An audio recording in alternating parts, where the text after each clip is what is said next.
శ్రోతలకు నమస్కారం. ఈ మా ఆనంద జీవితం అను కార్యక్రమంనకు స్వాగతం. ఈరోజు మనకు వాక్యం అందించువారు సహోదరుడు జోసెఫ్ నందిగాల. ఆనంద జీవితము ఫిబా శ్రోతలకు ప్రభువైన యేసుక్రీస్తు నామమున హృదయపూర్వక శుభములు తెలియచేస్తూ ఉన్నాము. మీరందరూ కూడా ప్రభు యొక్క మహాకృపను బట్టి క్షేమముగాను సంతోషంగాను ఉన్నారు అని మిమ్మలను బట్టి దేవుని స్తుతిస్తూ ఉన్నాము. మీ కొరకు ప్రార్థన చేస్తూ ఉన్నాం. మనము బైబిల్ గ్రంథము నుండి కీర్తనల గ్రంథంలో ధన్యులు అని వ్రాయబడిన కీర్తనలను వరుసగా ధ్యానం చేస్తూ ఉన్నాము. ఈరోజు కీర్తనలు 137వ కీర్తన 8-9 వచనాలు చదువుకుందాం. కీర్తనలు 137వ కీర్తన 8-9 వచనాలు. పాడు చేయబడబోవు బబులోను కుమారి, నీవు మాకు చేసిన క్రియలను బట్టి నీకు ప్రతీకారం చేయువాడు ధన్యుడు. నీ పసిపిల్లలను పట్టుకొని వారిని బండకు వేసి కొట్టువాడు ధన్యుడు. చదవబడిన వాక్యాన్ని దేవుడు దీవించి ఆస్వాదించినట్టుగా చిన్న మాట ప్రార్థన చేసుకుందాం. అత్యంత ప్రేమ నమ్మకం గల మా ప్రియ పరలోకపు తండ్రి, పరిశుద్ధుడైన దేవా, ఉన్నవాడా అనువాడా, సర్వసృష్టికి ఆధారభూతుడా, మరొకసారి మీ సన్నిధానంలో చేరి మీ వాక్యాన్ని వినడానికి మీరు మాకు అనుగ్రహించిన సమయంకై స్తుతిస్తున్నాము, కొనియాడుతూ ఉన్నాము. మీ ప్రియకుమారుడు మా రక్షకుడైన యేసుక్రీస్తు ప్రభువారిలో పరలోక సంబంధమైన ప్రతి ఆశీర్వాదంతో పాటు భూలోకంలో మేము జీవిస్తూ ఉండగా మాకు కావలసిన సమస్తమును సమకూడి జరిగిస్తున్నందుకై స్తుతిస్తున్నాం, కొనియాడుతూ ఉన్నాం. వాక్యము వింటున్న వీళ్ళందరిని బట్టి మీకు స్తోత్రాలు, వందనాలు. వారిని దీవించండి, వారి ప్రతి అవసర అక్కర మీరు తీర్చమని వేడుకుంటూ ఉన్నాం. అనారోగ్యంగా ఉన్న వారిని మీరు జ్ఞాపం చేసుకునండి. ఆర్థిక ఇబ్బందులతో బాధపడుతున్న వారిని మీరు కనికరము చూపించండి. ఈ సమయాన్ని మేలుకరంగా చేయమని ప్రభువైన యేసుక్రీస్తు నామమున స్తుతించి ప్రార్థించి వేడుకుంటున్నాము తండ్రి, ఆమెన్. ప్రియులారా, 137వ కీర్తనలో ఒక కష్టకరమైనటువంటి, కొంచెం అర్థం చేసుకోవడానికి కష్టమైనటువంటి ఒక ధన్యత వ్రాయబడి ఉంది. మనము 2 విషయాలు ధ్యానం చేస్తూ ఉన్నాము. ఒకటి, ఎవరు ధన్యులు, వారి ధన్యత ఏమిటి. ఇక్కడ నీవు మాకు చేసిన క్రియలను బట్టి ప్రతీకారం చేయువాడు ధన్యుడు అనే మాట ఉంది. పసిపిల్లలను పట్టుకొని వారిని బండకు వేసి కొట్టువాడు ధన్యుడు అనే మాట ఉంది. చూడటానికి చాలా కఠినంగాను కష్టంగాను, నిజంగా ఈ విధంగా చేయటము ధన్యత, ఇదేమి ధన్యత అన్నట్టు ఉంటుంది. అయితే మనం అక్షరార్థంగా ప్రతీకారము, బండకు వేసి కొట్టుట అనే మాటలను మనము అక్షరార్థంగా కాకుండా కీర్తనకారుడు ముగింపులో ఈ మాటలు చెప్పాడు. 137వ కీర్తన 9వ వచనంలో ఈ మాటలు చెప్పాడు. అయితే ఏ సందర్భంలో ఈ మాటలు చెప్పాడు, ఆయన యొక్క భావము, ఆయన భావోద్రేకము ఏమిటి, ఏమి చెప్పాలని ప్రయత్నం చేస్తూ ఉన్నాడో మనము సరిగా అర్థం చేసుకోవడానికి ప్రయత్నం చేద్దాం. లేకపోతే ప్రతీకారం చేయటం ధన్యతలాగా, పసిపిల్లలను పట్టుకొని బండకి వేసి కొట్టడం ధన్యతలాగా అనటం, అది చాలా అపార్థం చేసుకున్నటువంటి అవకాశము ఉంటుంది. కాబట్టి ఈ సమయంలో ఈ 137వ కీర్తనలో మనము మొదటి 8 వచనాలు చదివితే, మొదటి వచనం చదువుతున్నాను. బబులోను నదులయందు కూర్చుండి ఉన్నప్పుడు మనము సియోనును జ్ఞాపకం చేసుకొని ఏడ్చుచుంటిమి. వాటి మధ్యనున్న నిరవంజి చెట్లకు మన సితారాలు తగిలించితిమి. అచ్చట మనలను చెరగొన్న వారు ఒక కీర్తన పాడుడి అనరి. మనలను బాధించిన వారు సియోను కీర్తనలలో ఒక దానిని మాకు వినిపించుడి అని మన వలన ఉల్లాసము గోరి. అన్యుల దేశములో యెహోవా కీర్తనలు మనం ఎట్లు పాడుదము. ఇక్కడ సందర్భం మనం చూస్తే ఈ 137వ కీర్తనలో 3 స్థలాలు ఉపయోగించబడినవి. అవి అర్థం చేసుకోవాలి. ఒకటి, బబులోను అనే ప్రాంతం. బబులోను ఇప్పుడు ఉన్నటువంటి ఇరాన్, ఇరాక్ ప్రాంతాలు, ప్రత్యేకంగా ఇరాక్ ప్రాంతము మనకు బబులోను ప్రాంతంగా కనపడుతున్నది. ఒకప్పుడు బబులోను ప్రాంతం. బబులోను అనే మాట ఉంది. 2, సియోను, యెరూషలేము అనే మాట 3, 5, 6 వచనాల్లో ఉంది. అలానే 7వ వచనంలో ఎదోము జనులు అనే మాట ఉంది. అంటే 3 రకాల ప్రజలు లేదా పట్టణాలను, దేశాలను జ్ఞాపం చేశాడు. రెండవది జ్ఞాపకం చేసుకుంటున్నాడు అనే మాట మనకు కనపడుతుంది. 1వ వచనంలో సియోనును జ్ఞాపకం చేసుకున్నప్పుడు అనే మాట ఉంది. 6వ వచనములో నేను నిన్ను జ్ఞాపకము చేసుకొనని ఎడల అనే మాట ఉంది. 7వ వచనంలో కూడా ఎదోము జనులు చేసినది జ్ఞాపకం చేసుకొనుము అనే మాట. 3 సార్లు జ్ఞాపకము, జ్ఞాపకాలు అనే మాట ఉంది. 5వ చరణంలో మరచిన ఎడల, రిమెంబరింగ్ అనే మాట, ఫర్గెట్ అనేటువంటి మాట. అంటే ఈ బబులోను, సియోను, ఎదోము సంబంధించినటువంటి కీర్తనాకారుడు ఏదో తన అనుభవాన్ని జ్ఞాపకం చేసుకోవడానికి ప్రయత్నం చేస్తున్నాడు. కొన్ని మరిచిపోవటానికి మరవలేకున్నాడు. నేను మరిచిపోయిన ఎడల అన్నాడు. అంటే కొన్ని జ్ఞాపకాలు వస్తూ ఉన్నాయి, మరిచిపోలేకపోతూ ఉన్నాడు. ఆ జ్ఞాపకాలు ఆయనకు ఏడ్పు గురి చేస్తున్నాయి, దుఃఖానికి గురి చేస్తున్నాయి. అర్థమవుతుంది అనుకుంటాను. దీని యొక్క సందర్భము అర్థం కావాలి అంటే క్రీస్తు పూర్వము 587వ సంవత్సరంలో బబులోను వారు, ఆ సామ్రాజ్యం బబులోను వారు ఇశ్రాయేలీయుల మీద, సియోను, యెరూషలేము ప్రాంతం మీద దాడి చేసి ఆ ప్రాంతాన్ని అంతటిని కూడా వారు జయించారు. వారు దోచుకున్నారు. వారి దేశాన్ని దోచుకున్నారు. వారి పట్టణము పోయింది, వారి మందిరము పోయింది, వారి రాజభవనాలు పోయినవి, ముఖ్య ప్రాంతాలు, ముఖ్య కట్టడాలు అన్నీ కూడా వారు పడగొట్టారు. ప్రాకారాన్ని పడగొట్టారు. మందిర సంబంధమైనటువంటి వస్తువులు, ఉపకరణములు, సేవోపకరణములు ఏవైతే ఉన్నవో అవన్నీ కూడా తీసుకుపోయారు. మందసాన్ని తీసుకుపోయారు. అంత మాత్రమే కాదు, ఆ యొక్క పట్టణాన్ని, మందిరాన్ని మొత్తాన్ని కూడా కాల్చివేశారు. అంటే ఏ పట్టణములో దేవుడిచ్చినటువంటి స్వాస్థ్యంగా, వాగ్దానంగా వారు ఉంటూ సంతోషిస్తూ ఆనందిస్తూ ఉన్నారో, అకస్మాత్తుగా అనుకోకుండా అంటే వారికి దేవుడు ముందుగానే వారి యొక్క తిరుగుబాటుతనాన్ని బట్టి, దేవునిని అనుసరించని విధానాన్ని బట్టి అనేక సార్లు దేవుడు వారిని గద్దించినను కూడా, సూటిగాను గట్టిగాను దేవుడు చెప్పినప్పటికీ కూడా వారు చేసినటువంటి తిరుగుబాటును బట్టి దేవుడు అటువంటి క్రమశిక్షణకు, అటువంటి శిక్షకు వారిని అనుమతించాడు. కాబట్టి ఈ బబులోను వారు యూదా, యెరూషలేము మీదకి, సియోను మీదకి దాడి చేసి సమస్తమును తీసుకుపోయారు. అనేక మందిని చంపివేశారు. ఎవరైతే బీదలు, ఇంక వీరి వల్ల మనకు హాని లేదు అనుకుంటామో వారిని ఆ పట్టణాల్లో వదిలిపెట్టారు. యవనస్తులను అనేక మందిని వారు బబులోనుకు చెరగా తీసుకువెళ్ళారు. వారికి బేడీలు వేసి, వారికి సంకెళ్ళు వేసి, ఒక బానిసలుగా వారిని వారిని తీసుకొని వెళ్ళిపోయారు. అది బబులోన్లో. ఇప్పుడు కీర్తనాకారుడు తన యొక్క ఆ చెర అనుభవం, ఆ బంధకాలలో, ఆ కష్టాల్లో, ఆ కన్నీటిల్లో అక్కడ ఉంటున్నప్పుడు వచ్చినటువంటి జ్ఞాపకాలు, అందువల్లనే మనము అనే మాట ఉపయోగించాడు. 137వ కీర్తన 1వ వచనంలో మనము అన్నాడు. 3వ వచనంలో అచ్చట మనలను అనే మాట ఉపయోగించాడు.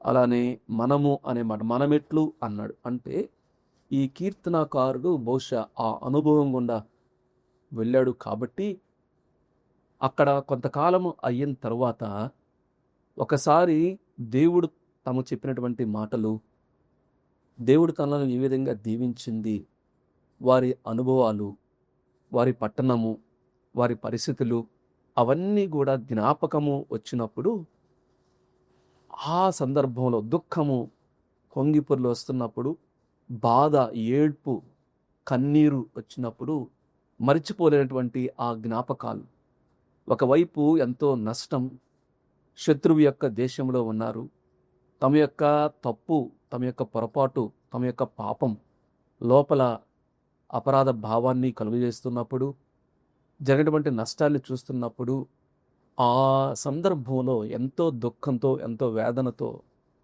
కీర్తనాకారుడు ఈ కీర్తన రాసినట్టుగా మనకి స్పష్టంగా అర్థమవుతుంది. అదే సందర్భంలో వారి పొరుగు వారు ఉన్నారు, వారిని ఎదోమీయులు అంటారు.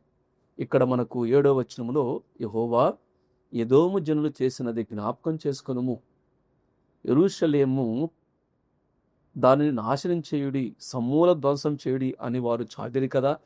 అంటే ఇక్కడ విషయం ఏంటంటే, ఎదోము అంటే ఇశ్రాయేలు జనాంగానికి పొరుగువాడే, సొంత సహోదరుడే.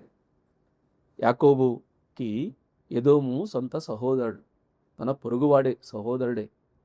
దేవుని ప్రజలు బబులోను వారు వచ్చి దాడి చేస్తున్నప్పుడు సరే, వారు సహాయం చేయకపోతే పర్లేదు, ఇరుగు పొరుగు వారు సహాయం చేయకపోయినా నష్టం లేదు. కానీ సహాయము చేయకపోగా శత్రువుతో కలిసి వారు ఏమంటున్నారు అంటే, నాశనం చేయండి, సమూల ధ్వంసం చేయండి అని వారు బబులోను వారిని ఇంకా రెచ్చగొట్టడం, వారికి సహకరించటం. దేవుని ప్రజలు యెరూషలేము నష్టం జరుగుతున్నప్పుడు సొంత సహోదరులు అయ్యుండి కూడా వారు ఆనందించటం, ఇవన్నీ కూడా జ్ఞాపకం వస్తూ ఉన్నాయి. ఇవన్నీ వారు మర్చిపోలేకపోతున్నాడు కీర్తనాకారుడు.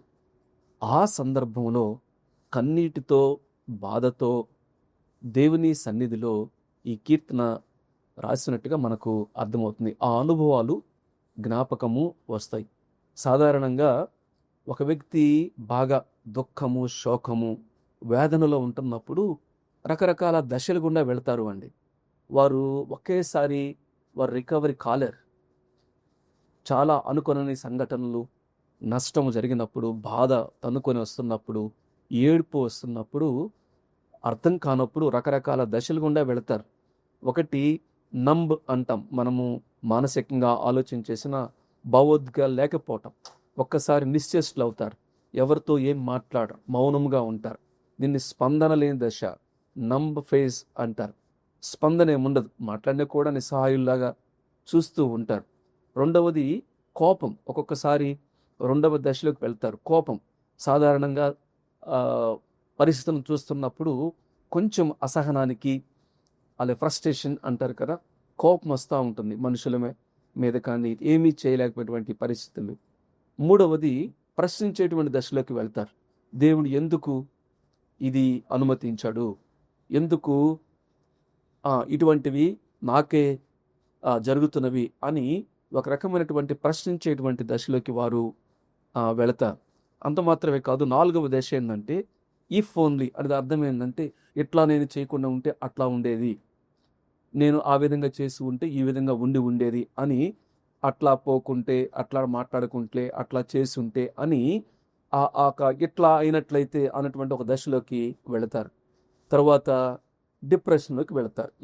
ఇవన్నీ కూడా ఆలోచన చేసుకుంటూ దిగులు, నిరాశ, అపరాధ భావన, తమను తాము బ్లేమ్ చేసుకోవటము, ఇటువంటి దశలోకి వెళ్తారు. ఆఖరిగా ఇవన్నీ కూడా అయిన తర్వాత ఒక నెల పట్టొచ్చు, 2 నెలలు కావచ్చు, సంవత్సరం కావచ్చు, 2 సంవత్సరాలు కావచ్చు, 10 సంవత్సరాలు కావచ్చు. చిన్నగా ఏమవుతుంది అంటే, దీన్ని యాక్సెప్టింగ్ ఫేజ్ అంటారు.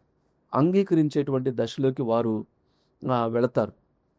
ఓకే, జరిగేటువంటి నష్టాన్ని, అయినటువంటి గాయాన్ని, ఒక జ్ఞాపకాలను, అవన్నీ కూడా ఒకసారి కొంచెం అంగీకరించి, ఓకే దేవుడు ఈ విధంగా అనుమతించాడు, ఇంకా నేను ముందుకు సాగిపోవాలి, ఎక్కడే ఉండకూడదు అనేటువంటి ఆ ఆఖరి దశ యాక్సెప్టెన్స్ ఫేజ్ అని చెప్పి అంటాం.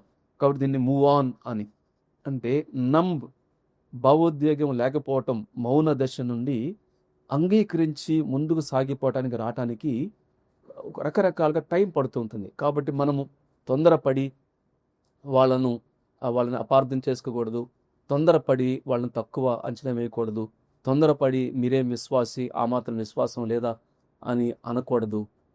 దాన్ని దేవుడు ఎంత త్వరగా వారు దాన్ని అంగీకరించేటువంటి దశకు వచ్చేటట్టుగా మనం వారికి ప్రార్థన చేయాలి, వారిని అంగీకరించాలి, వారితో సమయము గడపాలి. ఇక్కడ కీర్తనాకారుడు కూడా ఒక రకమైనటువంటి ముందు దిగులు, కోప స్థితిలో ఉన్నాడు. 7, 9 వచనాల్లో మనకు కనపడుతుంది.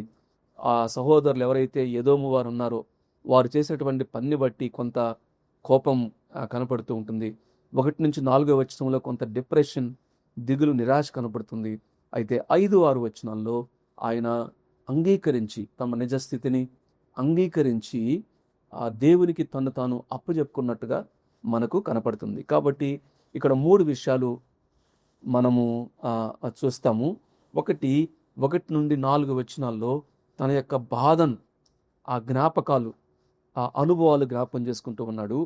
రెండవది తన యొక్క పట్టణం కొరకు తను తాను సమర్పించుకుంటూ ఉన్నాడు. మూడవది దేవునికి న్యాయం తీర్చమని, శత్రు విషయంలోనూ ఎవరైతే వారి శత్రువుకి సహకరించి నష్టం జరుగుతున్నప్పుడు సంతోషిస్తూ ఉన్నారో వారిని ప్రభువా నీవు జ్ఞాపం చేసుకో అని తను అనుభవాన్ని జ్ఞాపం చేసుకుంటున్నాడు. తాను భవిష్యత్తు కొరకు సమర్పించుకుంటున్నాడు. మూడవది ఎవరైతే శత్రువులు ఉన్నారో, బాధించిన వారు ఉన్నారో వారికి దేవునికి చెప్తూ ఉన్నాడు. కాబట్టి ఇక్కడ ధన్యత ఏమిటంటే పగ తీర్చుకోవటం కాదు, లేకపోతే ఏది శత్రువు మీద దాడి చేయటం కాదు, వారికి ఏదో నష్టం జరగాలి అని కోరుకోవటం కాదు. కానీ ఇక్కడ ఏమిటి ఆ ధన్యత అంటే ప్రతీకారం నాది అని దేవుడు అన్నాడు. పగ తీర్చుకుంటే నా పని అన్నాడు. శత్రువులను ప్రేమించమని చెప్పాడు. శత్రువుల కొరకు ప్రార్థన చేయమని బైబిల్లో ఉంది. కాబట్టి మనము ఎవరైతే ఈ విధంగా న్యాయం కొరకు, నీతి కొరకు, తమకు ఏవైతే న్యాయంగా రావాలో వాటి కొరకు శత్రువులను కానివ్వండి, లేకపోతే పగవారిని కానివ్వండి దేవునికి అప్పజెప్పి వారి కొరకు ప్రార్థన చేయటము, వారిని ప్రేమించటము ఎవరైతే చేస్తారో వారు ధన్యులు. అర్థమవుతుంది అనుకుంటాను. ఇక్కడ మనము పాత నిబంధనలో ప్రతీకారం చేయమని, బండకేసి కొట్టమని అంటే ఆ బాధను ప్రభువా నీవు జోక్యం చేసుకో, నీవు వారికి తీర్పు తీర్చు, అన్యాయంగా ఎట్లా ఉంది అని తన యొక్క భావాన్ని వ్యక్తీకరించడానికి కొంచెం కఠినమైన పదాలు వాడినప్పటికి కూడా మనం అర్థం చేసుకోవాల్సింది ఏమిటంటే ఎవరైతే మిమ్మల్ని బాధ పెట్టేవారిని, కష్టపెట్టేవారిని, నష్టపరిచేవారిని, అపార్థం చేసుకునే వారిని ఎన్ని చెప్పినా కూడా లేనిపోయినటువంటి వారు రూమర్ లాంటివి పుట్టించి వాటిని చేసే వాటిని దేవునికి అప్పచెప్పాలి, వారి కొరకు ప్రార్థన చేయాలి, వారిని ప్రేమించాలి. ఎవరైతే అట్లా చేస్తారో వారు ధన్యులు. యేసుక్రీస్తు ప్రభువారు మనకు మాదిరికరంగా కనపడతాడు కదా. ఆయన సిలువలో ఉండి ఎంతోమంది ఆయనను అవమానిస్తున్నా, ఉమ్మి వేస్తున్నా, నిందలు వేస్తున్నా, చేతుల్లో శీలలు, కాళ్ళలో మేకులు కొట్టినా, సిలువపై వేలాడుతూ ఉన్నా, ఎంతో అవమానము, బాధ, వేదన ఉన్నప్పటికీ కూడా ఆయన తండ్రి వీరేమి చేయుచున్నారో వీరు కనుక వీరిని క్షమించమని చేసినటువంటి ప్రార్థన. కాబట్టి మీకు మేలు చేసిన వారిని ప్రేమిస్తే ఉపయోగం ఏముంది? మీ శత్రువులను కూడా మీరు ప్రేమించండి, వారి కొరకు ప్రార్థన చేయమని ప్రభువు చెప్పాడు కదా. కాబట్టి ఎవరైతే ఆ విధంగా చేస్తారో వారు ధన్యులు అని ఇక్కడ వ్రాయబడి ఉంది. కాబట్టి ప్రియులారా, ఈ సమయంలో మొదటి 4 వచనాల్లో కీర్తనాకారుడు తను ఎంతో బాధ, బబులోను నదుల యొద్ద కూర్చున్నప్పుడు మనము సీయోన్ను జ్ఞాపకం చేసుకొని ఏడ్చుచుంటిమి అనే మాట ఉపయోగించాడు. అవును, నదీ ప్రవాహము దగ్గర కూర్చొని ఆ నదీ ప్రవాహము ఒకవేళ ఆగిపోద్దేమో కానీ తమ కన్నీరు మాత్రం ఆగట్లేదు. ఎంతో వేదన, బాధ, కన్నీరు వస్తూ ఉంది. అంత మాత్రమే కాదు, బహుశా వారు పోయేటప్పుడు తమ యొక్క ఇన్స్ట్రుమెంట్స్ ఏవైతే ఉన్నాయో, సితారాలు కానివ్వండి, ఇన్స్ట్రుమెంట్స్ ఏవైతే ఉందో తీసుకొని వెళ్ళారు. కానీ అక్కడ శత్రు దేశంలో బాధ ఉన్నప్పుడు ఏ విధంగా వారు కీర్తనలు పాడతారు, ఏ విధంగా వాయిద్యాలు వాయిస్తారు? వారు అటువంటి దౌర్భాగ్య స్థితిలో, బాధలో ఉంటే శత్రువులు వచ్చి వారిని చెరదీసుకున్న వారు చేయమంటారు అంటే వారు కీర్తన పాడండి, అచ్చట మనలను చెరగొన్నవారు ఒక కీర్తన పాడుడి, సియోను కీర్తనలో ఒకదాన్ని మాకు వినిపించుడి అని మన వలన ఉల్లాసం కోరిరి. అంటే దీన్ని ఎగతాళి చేయటం అంటారు. వారు బాధల్లో ఉంటే ఇప్పుడు పాడండి పాట, మీ దేవుని పాట ఇప్పుడు పాడండి అని శత్రువులు ఏం చేస్తున్నారు అంటే వారిని ఒక రకమైనటువంటి తక్కువ చేస్తున్నట్టుగా, ఎగతాళిగా, ఆటాడిస్తున్నట్టుగా వారు మాట్లాడుతూ ఉన్నారు. అవన్నీ జ్ఞాపకం చేసుకున్నప్పుడు కీర్తనాకారుడు అంటున్నాడు, ఇదిగో మనం ఏ విధంగా చేస్తామో అని బాధ వ్యక్తపరుస్తూ ఉన్నాడు. అది రెండో భాగం ఏమంటున్నాడు అంటే ప్రాముఖ్యంగా ఒకవైపు బాధ జ్ఞాపకం చేసుకుంటూ ఇంకొక వైపు శత్రువులను దేవునికి అప్పచెప్తూ ప్రాముఖ్యమైన విషయం ఏంటిదంటే 5-6 వచనాల్లో, యెరూషలేమా నేను నిన్ను మరచిన ఎడల నా కుడి చెయ్యి తన నేర్పు మరచునుగాక, నేను నిన్ను జ్ఞాపకము చేసుకొనని ఎడల నా ముఖ్య సంతోషము కంటే నేను యెరూషలేమును హెచ్చుగా ఎంచని ఎడల నా నాలుక అంగిటిని అంటుకొనుగాక. దేవునికి స్తోత్రం. ఇక్కడ కీర్తనకారుడు నేను మర్చిపోను నా దేవుణ్ణి, నా దేవుని యొక్క మందిరాన్ని, నా దేవుని యొక్క సన్నిధిని, మా పట్టణాన్ని నేను మర్చిపోను అని ఒక తీర్మానం చేసుకుంటూ ఉన్నాడు. చాలా మంచి తీర్మానం. అంటే అక్కడ నా కుడి చెయ్యి తన నేర్పు మరచునుగాక అని అంటున్నాడు. అంటే నా ముఖ్య సంతోషము కంటే యెరూషలేమును హెచ్చుగా ఎంచని ఎడల. చాలా మంచి నిర్ణయం కదా. మనకు అనేకమైనటువంటి సంతోషాలు ఉంటాయి. మన యొక్క పిల్లలను బట్టి, కుటుంబాన్ని బట్టి, ఉద్యోగాలను బట్టి, వ్యాపారాలను బట్టి, జరుగుతున్న పరిస్థితులను బట్టి చాలా సంతోషం ఉంటుంది. ఇక్కడ నా ముఖ్య సంతోషము కంటే యెరూషలేమును, అంటే ఇక్కడ యెరూషలేము అంటున్నప్పుడు కీర్తనాకారుడు దేవుని పట్ల తన వైఖరి, దేవుడు, దేవుని సన్నిధి, దేవుని మాటలు, దేవుని యొక్క పట్టణము, దేవుని బిడ్డలు, ఇవన్నీ కూడా కలుపుకొని యెరూషలేమును హెచ్చుగా ఎంచని ఎడల నా నాలుక నా అంగటి అంటుకొనుగాక అన్నాడు. అంటే నా కుడి చెయ్యి నేర్పును మరచునుగాక, నా నాలుక అంగిట్ అంటునుగాక అంటే ఉద్దేశం ఏంటంటే నేనే లేకపోనుగాక అన్నటువంటి భావన సంపూర్ణంగా సమర్పించుకుంటూ ఉన్నాడు. లేదా ఈ సమయంలో మనం నేర్చుకోవాల్సింది ఏంటంటే, ఎవరైతే ఇబ్బందుల్లో, కష్టాల్లో, కన్నీటిలో ఉంటున్నప్పుడు కొంత సమయం పడుతుంది. మీరు రికవరీ కావడానికి కానివ్వండి, అర్థం చేసుకోవడం కానివ్వండి, పర్వాలేదు. అయితే ఏదైతే శత్రువులు ఉన్నారో, ఇబ్బంది పెట్టేవారు ఉన్నారో వారిని దేవునికి అప్పచెప్తాము, అది ధన్యత. అదే సమయంలో మనను అప్పచెప్పుకున్నప్పుడు, ప్రభువా ఇగో నీ చిత్తాన్ని మాకు జరిగించు, నీ మందిరమే, నీవే మాకు ప్రాముఖ్యం, నీ సహవాసమే మాకు ప్రాముఖ్యం, నీ వాక్యమే మాకు ప్రాముఖ్యము అని దేవునికి అప్పచెప్పుకోవాలి. కాబట్టి ముగించేటప్పుడు అంటే ఎవరైనా సరే, శత్రువులను ప్రేమించేటువంటి ప్రభువు ఉన్నాడు. మీ బాధలు, కష్టాలు, కన్నీరు, దుఃఖాన్ని అర్థం చేసుకున్నటువంటి దేవుడు ఉన్నాడు. దుఃఖం ఎల్లకాలం ఉండదు, కన్నీరు ఎల్లకాలం ఉండదు, బాధ ఎల్లకాలము ఉండదు, చెర ఎల్లకాలం ఉండదు. దేవుడు కొన్నిసార్లు మా తప్పులను బట్టి, పాపమును బట్టి క్రమశిక్షణ చేయవచ్చేమో, కానీ తప్పనిసరిగా దేవుడు కరుణ చూపిస్తాడు, దేవుడు కటాక్షిస్తాడు. కాబట్టి ఈ యొక్క వాక్యం వింటున్న వారు ఎవరైనా దుఃఖము, బాధ, వేదనలో ఉంటే, ఇంకా ప్రభువుని నమ్మకుండా ఉంటే, అనేకమైనటువంటి ప్రశ్నలతో మిమ్మల్ని మీరు నిందించుకుంటూ, దేవుణ్ణి ప్రశ్నిస్తూ, దిగులు విచారంతో ఉంటే, ప్రేమతో మనవి చేసే మాట ఏంటంటే, ప్రభు దగ్గరికి రండి, ఆయన మిమ్మల్ని మరిచిపోడు, తప్పనిసరిగా మిమ్మల్ని అంగీకరిస్తాడు, మిమ్మల్ని పునరుద్ధరిస్తాడు. కాబట్టి ఒకవేళ ప్రభువుని నమ్మకపోతే మొట్టమొదట యేసుక్రీస్తు ప్రభువుని సొంత రక్షకుడిగా అంగీకరించండి. ప్రభువుని నమ్మిన వారు ఇటువంటి దుఃఖంలో నుండి ప్రభువుకి అప్పజెప్పుకుంటూ, శత్రువులను కూడా ప్రభువుకి అప్పజెప్తూ త్వరగా ఆ జ్ఞాపకాల్లో నుండి బయటపడి సంతోషంగా, ఆనందంగా జీవించడానికి పరిశుద్ధాత్మ దేవుడు సహాయం చేయనుగాక. దేవుడి వాక్య భాగాన్ని దీవించి ఆస్వాదించునుగాక. ఈ కార్యక్రమమును గూర్చి మీ సలహాలు మరియు మీ ప్రార్థనా అవసరతల కొరకు మమ్మను సంప్రదించవలసిన మా ఫోన్ నంబర్ 9480585039 మరియు ఈమెయిల్ ఐడి info@fibaonline.org. మా ఫోన్ నంబర్ మరొకసారి 9480585039. Email ID info@fibaonline.org.